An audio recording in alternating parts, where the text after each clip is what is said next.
Okay जी, एक तो question number 1 बिल्कुल छोटा सा क्वेश्चन था, उसकी तरफ मैं नहीं जा रहा, वो बिल्कुल बेसिक सा क्वेश्चन है कि जिसमें हमने एग्जांपल भी किया। क्वेश्चन नंबर 2 देखिए जनाब, बल्कि 3 देख लीजिए। 2 के अंदर एडवांस रेंटल भी है और लो वैल्यू एसेट भी है। देखिए लो वैल्यू एसेट हो जाए या आपके पास जो है वो एक ऑप्शन होती है, स्टैंडर्ड एक चीज़ अलाउ करता है लेसी को कि अगर लो वैल्यूड एसेट है, ठीक है, या बिल्कुल थोड़ा सा लीज रेंटल एग्रीमेंट है, शॉर्ट टर्म लीज जिसको हम लोग कहते हैं, तो कहता है जी आप उसको IFRS 16 में ना लेके जाओ, आपकी मर्जी है कि आप उसको क्या कर सकते हैं, आप उसको नॉर्मली एक्सपेंस भी कंसीडर कर सकते हैं। ठीक है, कि एसेट की वैल्यू इतनी कम है कि वो एसेट इस काबिल नहीं है कि उसकी रिकॉर्डिंग की जाए। ओके, और राइट ऑफ यूज़ का, और या फिर लीज की जो टर्म है वो इतनी थोड़ी है, फॉर एग्जांपल 2-4 महीने की है, तो आप उसको कहाँ पे रिकॉर्ड करते फिरेंगे, तो आप उसको सिंपल रेंट एक्सपेंस डेबिट कर दें और कैश को आप क्रेडिट करते जाएं। ठीक है, तो ये जनाब उसमें बात कर लेते हैं। बहरहाल हम ज़रा बात करते हैं जी, पहले ज़रा question number extension in lease term to be utilized not to be utilized, question number 4 देखिएगा प्लीज सारे बच्चे।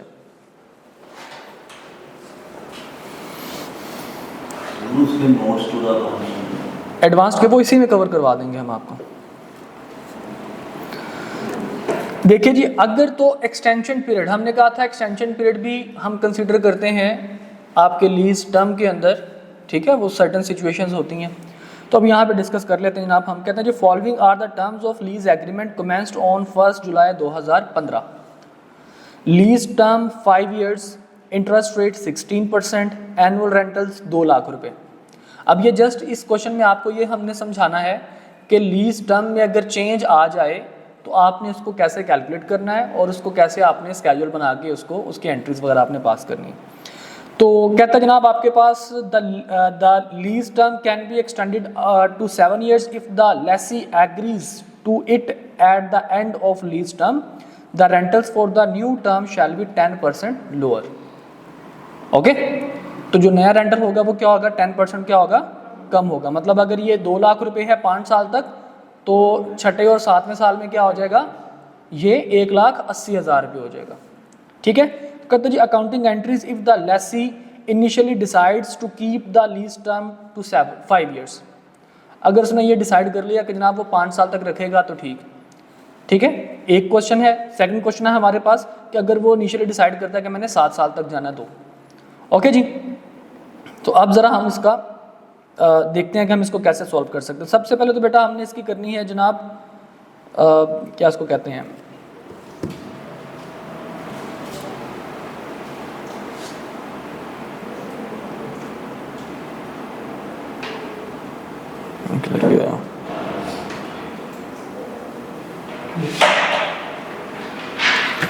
मार्कर्स।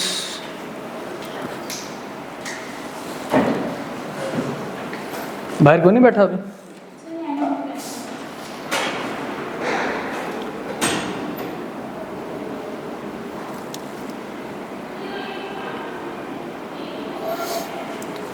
अच्छा देखिए बेटा, अब क्या यहाँ पे लीज रेंटल जो है वो इन एडवांस है?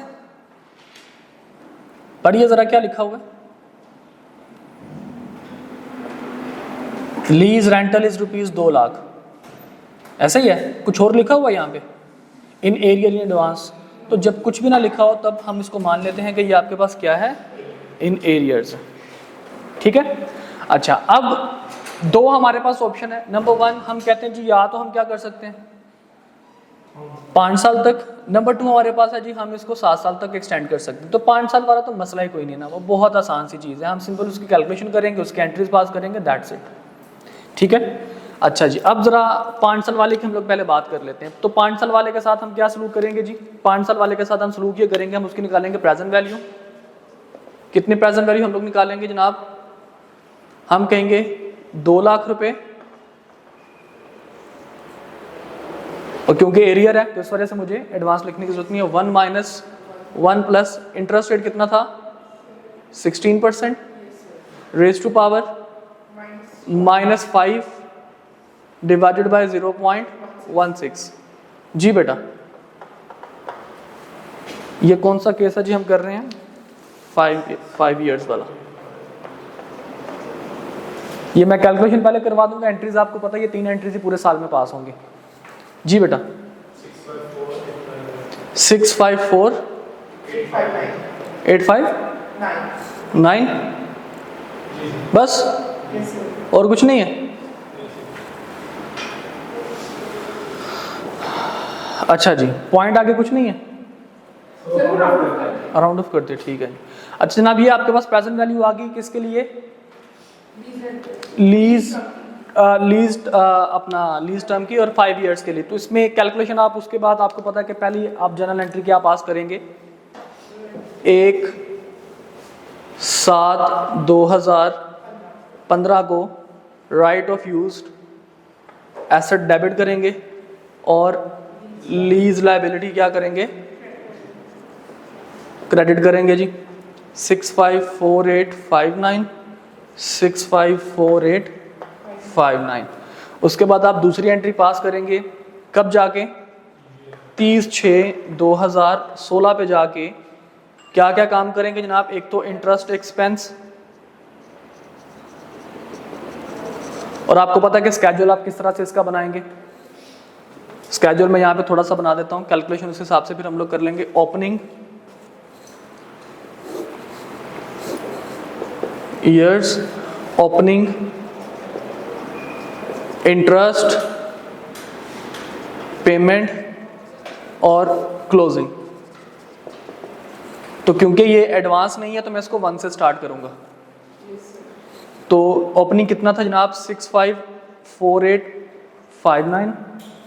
इसका इंटरेस्ट 16% ज़रा चार्ज कीजिए, sorry 104,777 ji.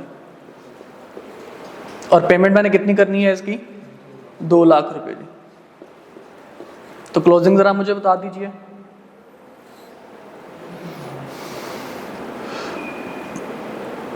Are you sure? 104,777 ही बनता है इसका। 16%, ठीक है, 20% वो 120 बनेगा जी।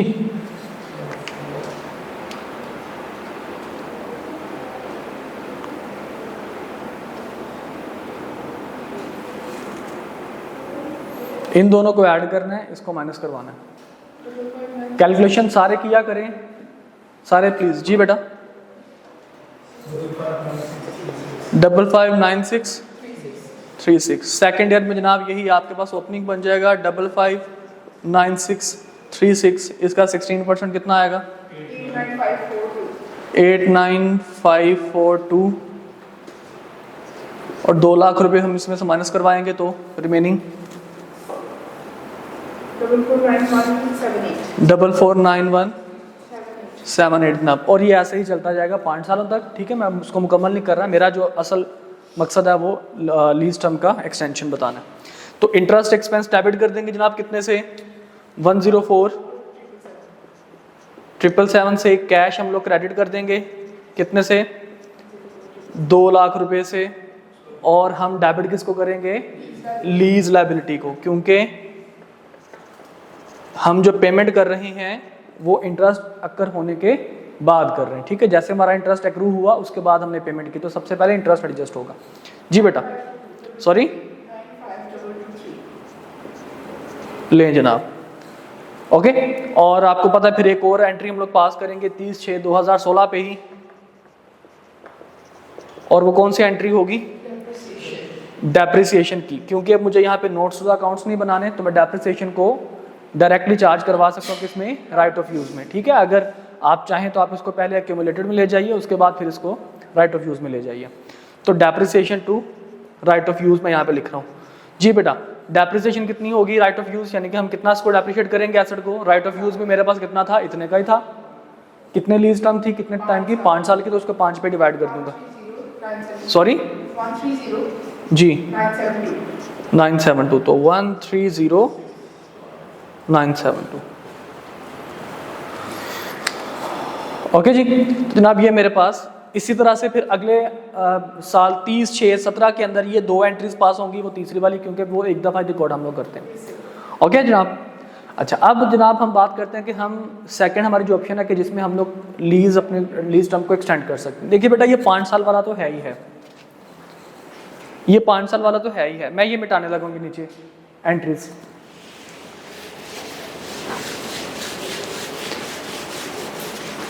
मैं एक छोटी सी टाइमलाइन बनाऊंगा, क्यूएम के ज़माने में वापस जाना चाहूँगा।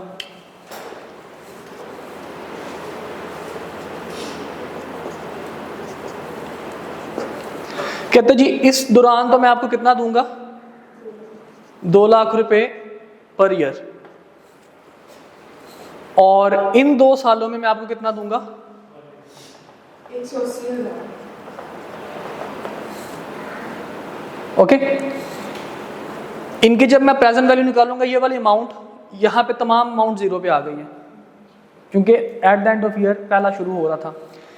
ये 2 अमाउंट्स हैं, इनके ऊपर भी मैं प्रेजेंट वैल्यू वाला फॉर्मूला लगा सकता हूँ चाहूँ तो, ठीक है। अगर चाहूँ तो उनके ऊपर मैं कंपाउंडिंग भी लगा सकता हूँ। प्रेजेंट वैल्यू वाला एनुटी का फॉर्मूला लगाऊंगा तो मुझे दोबारा इनको प्रेजेंट में लेके आना पड़ेगा, क्योंकि एनुटी जितना आगे टाइम हो उतना ही टाइम एनुटी पीछे जा सकती है। मतलब जितना गैप है ना इनमें, उतना ही टाइम एनुटी पीछे आ सकती है।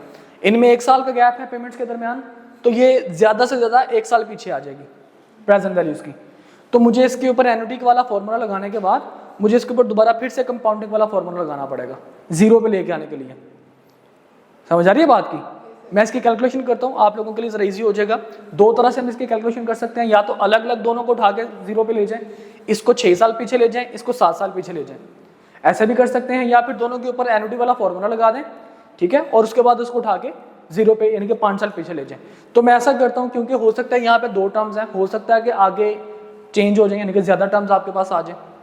ओके, मिसाल के तौर पर वो कहते हैं आप 10 साल की हम करते हैं, 5 साल जो है वो 2 लाख रुपए के हिसाब से, अगले 5 साल 1,80,000 रुपए के हिसाब से। तो आपको थोड़ा सा आइडिया हो जाएगा कि हम एनुटी को किस तरह से लेके चल सकते हैं। तो देखिए जनाब, ये 2 लाख ये वाली अमाउंट तो मैंने निकाल ली, तो इसका मसला हल हो गया। अब जनाब ऐसी एनुटी है जो कि स्टार्ट कब से हो रही है, 6th ईयर और 7th ईयर में जाकर क्या हो जाएगी, खत्म हो जाएगी। तो 2 सालों की मुझे एनुटी निकालनी है, ठीक है जनाब। कैसे निकालूंगा 2 सालों की एनुटी? मैं यहाँ पे वो फॉर्मूला लगाऊंगा, वही प्रेजेंट वैल्यू वाला formula, 1,80,000 1 - 1 + 0.16 raise to power -2 divided by 0.16। जी बेटा, कैलकुलेशन कीजिए जरा।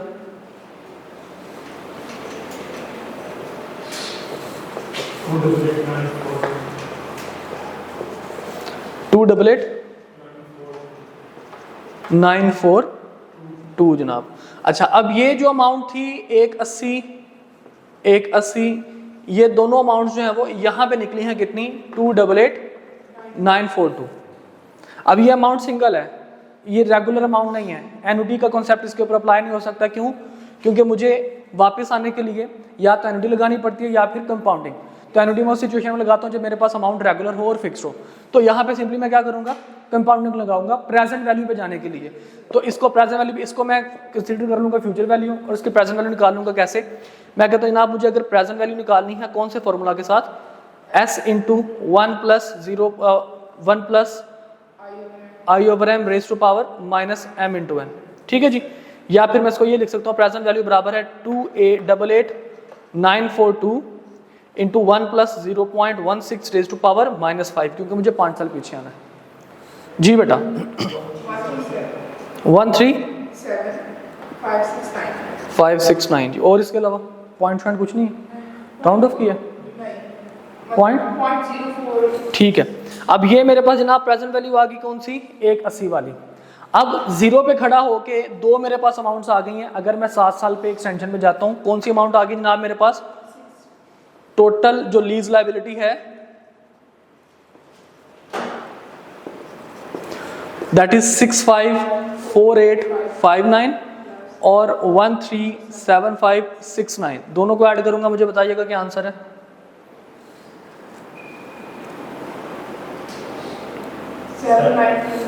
सॉरी 792428, ये मेरे पास बन जाएगी जनाब लीज लायबिलिटी, जिसको मुझे क्या करना है, अमोर्टाइज करना है।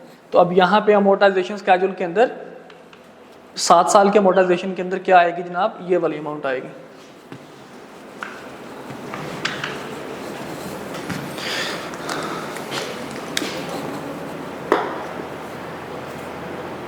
792428, ठीक है जी। इसके हिसाब से फिर हम इसकी अपनी इसका इंटरेस्ट चार्ज करेंगे और देखेंगे 7 साल पे ये चीज़ स्केड्यूल्ड हो जाएगी। और एंट्री में क्या फ़र्क आएगा, राइट ऑफ यूज एसेट मेरे पास डेबिट हो जाएगा और कैश मेरे पास लीज लायबिलिटी मेरे पास क्या हो जाएगी, क्रेडिट हो जाएगी 792428 के साथ। और eight the end of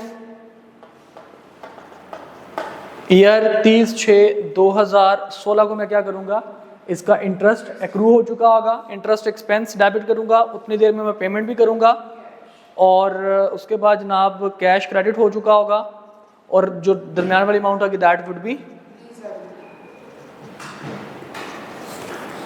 okay जी। तो एक्सटेंशन क्लियर कि अगर एक्सटेंशन आ जाए तो आपने उसकी कैलकुलेशन कैसे करनी है, नहीं समझ आई बेटा आपको, पक्की बात है। क्यूएम वाली ही बातें कर रहा हूँ मैं, नई बात आपको कुछ नहीं समझा रहा। हाँ जी बेटा, नहीं समझ आई, कहाँ से समझ नहीं बताओ। हाँ फिर क्या इशू क्या है, बताओ बताओ ओपनली बताओ। ये वाली अमाउंट ना, तो पुत्र दसना है कैसा, समझ नहीं आया, आपके चेहरा देख के पता चल जाता है, लेकिन बाज़ इंसान को नहीं भी पता चलता, तो आपका ये राइट है पूछना कि सर ये समझ नहीं आया। ओके देखो बेटा, हम कहते हैं कि जो भी हमने एग्रीमेंट करना है इनिशियली हमने डिसाइड कर लेना है। मैंने जैसे बताया कि ड्यूरिंग द ईयर पहले साल हम कुछ और सोचेंगे, अगले साल कुछ और सोचेंगे, ठीक है। तो ये जो चीज़ें हैं ये एडवांस्ड अकाउंटिंग में जाके आप पढ़ेंगे, IFRS 16 जो CFAP की अकाउंटिंग है, CFAP 1 जो है, ठीक है। आपके लेवल पे वो एक दफ़ा जो उसने डिसीजन ले लिया फिर वो अपने बाप की भी नहीं सुनता। ओके तो एक दफ़ा जब उसने कह दिया कि मैं एक्सटेंशन ले लूँगा तो फिर वो शुरू में ही बता देगा आपको। अगर उसने कह दिया मैंने एक्सटेंशन नहीं लेनी तो वो आपको शुरू में बता देगा। अब दोनों सिचुएशन में, अब यहाँ पे उसने क्या कहा जनाब, एक्सटेंशन, पहले केस में कहा जिसने एक्सटेंशन नहीं लेनी तो 5 साल का तो सिंपली हमने उसको एज इट इज़ लिख दिया, उसमें तो कोई मसला नहीं आया। अच्छा अब अगर उसने ये कह दिया कि जनाब नहीं 7 साल की मुझे 2 साल की एक्सटेंशन मैंने लेनी है, ठीक है जी, तो उसके लिए हम क्या करेंगे, ये तो हमारे पास आना ही आना था। 5 साल तक अमाउंट कुछ और थी, अगर 7 साल तक सेम अमाउंट रहती तो मैं इनके ऊपर क्या करता, मैं सिंपली प्रेजेंट वैल्यू वाला फॉर्मूला लगाता और 7 साल में इसको लेके चला जाता 5 साल के बजाय। लेकिन मसला ये है कि 5 साल के बाद अमाउंट चेंज हो गई है, ठीक है। तो मैं जब भी प्रेजेंट वैल्यू इसकी निकाला करूंगा किसी चीज की यानी कि एन्युटी के जरिए, तो जहां से अमाउंट चेंज हुई है वहां पे उस साल पे जाके ये प्रेजेंट वैल्यू इसकी निकलेगी। मिसाल के तौर पर उसने कहा जी 5 साल तक तो आपके पास कितना देते रहेंगे आप अमाउंट, 2 लाख रुपए, ठीक है। लेकिन 5 साल के बाद यानी कि 6वें और 7वें साल में आप क्या करोगे, 180 की पेमेंट करोगे, अमाउंट चेंज होगी। अब जब मैं इनकी प्रेजेंट वैल्यू बेटा निकालूंगा ना तो वो निकलेगी, क्योंकि दो पेमेंट्स है ना, नंबर ऑफ पेमेंट्स 2 हैं, तो इनके प्रेजेंट वैल्यू निकलेगी 5th ईयर पे। तो ये अमाउंट जो मैंने निकाली है ये वाली कहाँ पे निकली है, ये अमाउंट निकली है 5th ईयर पे। मैंने एंट्रीज कब से पास करनी है, मैंने लीज लायबिलिटी कब रिकॉर्ड करनी है, 5वें साल के बाद जाके। हाँ जी, लीज लायबिलिटी कब रिकॉर्ड करते हैं, जब एग्रीमेंट करते हैं, जब आपके पास एग्जैक्टली जब कमेंसमेंट ऑफ लीज एग्रीमेंट होता है तब आप करते हैं, कमेंसमेंट डेट पे। ऐसे ही है, कमेंसमेंट डेट हमारी क्या है, 5 साल या 0 है ना। तो हमें अमाउंट को कहाँ पे लेके जाना है, इस 2 लाख रुपए वाली को तो मैंने 0 पे निकाल दिया है, इस अमाउंट को मैं 0 पे कैसे लेके जाऊंगा, 5 ईयर्स की इसकी मैं डिस्काउंटिंग करूंगा, ऐसे ही है ना। इसके ऊपर एन्युटी लगा सकता हूं मैं, कैसे लगाऊं, क्यों लगाऊंगा एन्युटी, जरा मुझे बताइए। क्यों नहीं लगानी, अच्छा तो आप हमेशा ऐसे इसको लेके चलते हैं। अच्छा बेटा एक बात याद रखो, क्यूएम मैं अक्सर, क्योंकि क्यूएम भी मैं पढ़ाता हूँ तो इस वजह से मैं अक्सर अपने बच्चों को बताता हूँ कि बेटा क्यूएम को सिर्फ और सिर्फ आपने पीआरसी में पास करने की गर्ज से नहीं पढ़ना। इसको आपका अंडरस्टैंडिंग लेवल ऐसा होना चाहिए कि मैं बच्चों को बताता हूँ कि आगे चलकर रिपोर्टिंग 2 के अंदर आपने IFRS 16 जो है वो जब आपने पढ़ना है तो वहाँ पे ही आपका इस्तेमाल होगा। उसके बाद जब आप MFA के अंदर जब आप टाइम वैल्यू ऑफ मनी को देखेंगे तो उस टाइम भी ये इस्तेमाल होगा।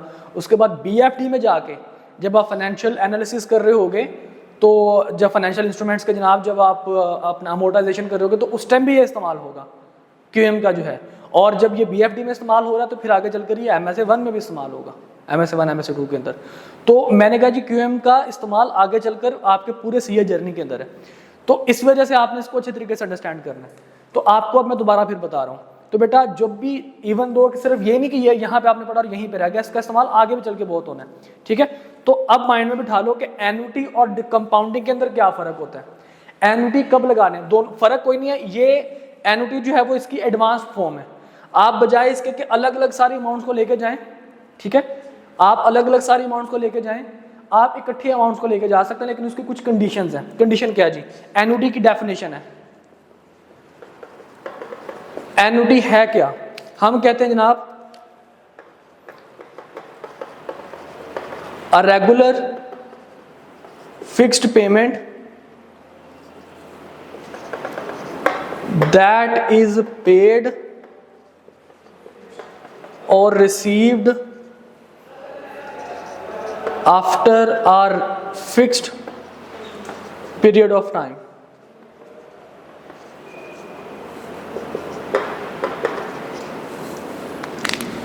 ठीक है, इसमें कुछ कंडीशन है। Condition number 1, amount should be regular.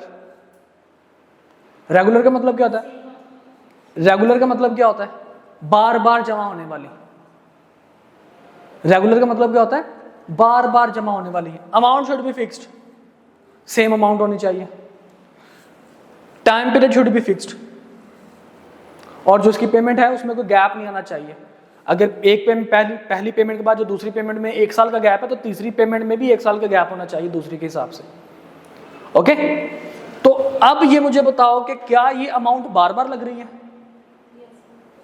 ये 2,88,242 रुपए, क्या ये बार बार वो जमा करवा रहा है या बार बार पे कर रहा है, रिसीव कर रहा है? सर वो 1,80,000 में बार-बार 1,80,000 बार बार जमा कर रहा था ना, मैंने उसके ऊपर एन्युटी लगा दी। अब उसकी प्रेजेंट वैल्यू कहाँ पे निकली है, 5वें साल पे निकली है। अब मुझे इस अमाउंट को 0 पे लेके आना, 5 साल पीछे लेके आना। तो अब मैं कैसे लेके आ सकता हूँ, क्या इसके ऊपर भी मैं एन्युटी वाला फॉर्मूला लगाऊं? एन्युटी वाला फॉर्मूला क्यों नहीं लगा सकता, क्योंकि ये सिंगल अमाउंट है, ये एक दफा अक्रू हुई है, ये बार बार अक्रू नहीं हो रही, ये बार बार मैं पे या रिसीव नहीं कर रहा। तो इसके ऊपर क्या लगाऊंगा, सिंपली डिस्काउंटिंग लगाऊंगा। ठीक है जी, और कैसे लगाऊंगा डिस्काउंटिंग, ये वाला फॉर्मूला डिस्काउंट फैक्टर वाला। जैसे मैं अमाउंट निकाली तो मेरे पास ये अमाउंट आ गई। ये अमाउंट कहाँ पे पड़ी है, ये अमाउंट पड़ी है इस अमाउंट की प्रेजेंट वैल्यू 0 पे 137,569। Got it? इस वजह से मैंने इसके ऊपर ये काम किया। ओके जी, अब जनाब यहाँ पे उसका इंटरेस्ट अक्रू होगा। इंटरेस्ट बेटा कितना है इसका, 16% के हिसाब से।